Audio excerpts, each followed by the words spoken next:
Hi there, I'm State Senator Justin Chenette from the State House, and I just want to say it's not typical to be able to point to bipartisan successes, particularly in this political climate, and be able to point to an example of taking on insurance companies head on and their lobbyists and actually winning.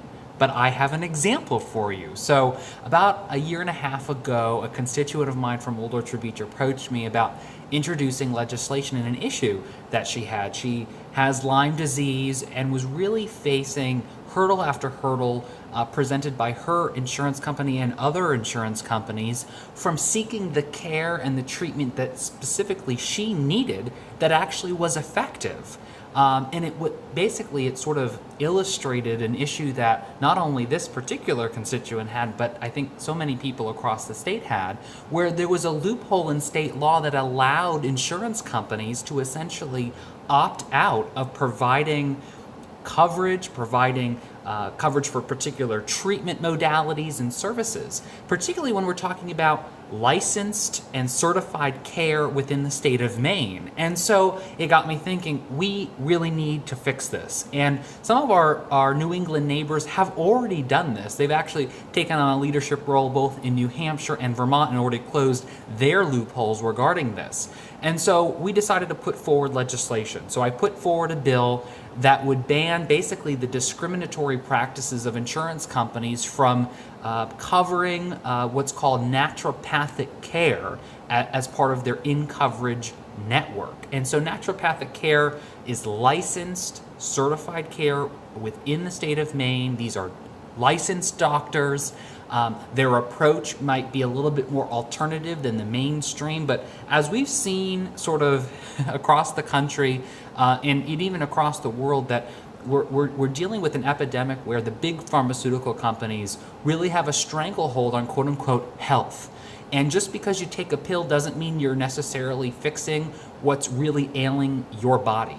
And so what works for you or what works for your neighbor may not work for you and vice versa. Each person's care is individual, and so we need to make sure that we have a variety of different treatment modalities covered with your insurance. The federal government mandated that everybody have insurance, but we haven't mandated necessarily that insurance companies cover all the things that we need. So we need to make sure that that end of the spectrum is also covered. So I introduced this bill, and it was before the Insurance and Financial Services Committee. And there was, I think, a little bit of apprehension initially, because again, this would be mandating insurance companies do something. So I think even the Bureau of Insurance, the administration, had some big concerns and some red flags regarding that. So they decided, let's study this. And usually that's an indication that, yes, there might be some interest, but also this might be a way of sort of getting rid of the bill. So internally, the department studied this for over 6 months to determine what's the end result of this. Is this going to drive up premiums? Because, when you mandate an insurance company to do something, someone's going to have to pay for that, and most likely they're going to pass the buck on right to the healthcare consumer. So after 6 months of a thorough investigation and studying the topic, come to find out, my bill would not only not negatively impact premiums, it has the great potential of actually driving down costs of our healthcare system.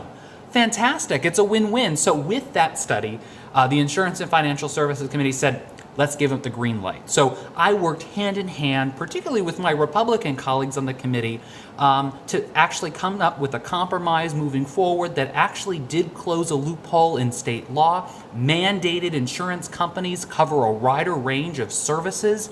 So this is ultimately a win for Maine people.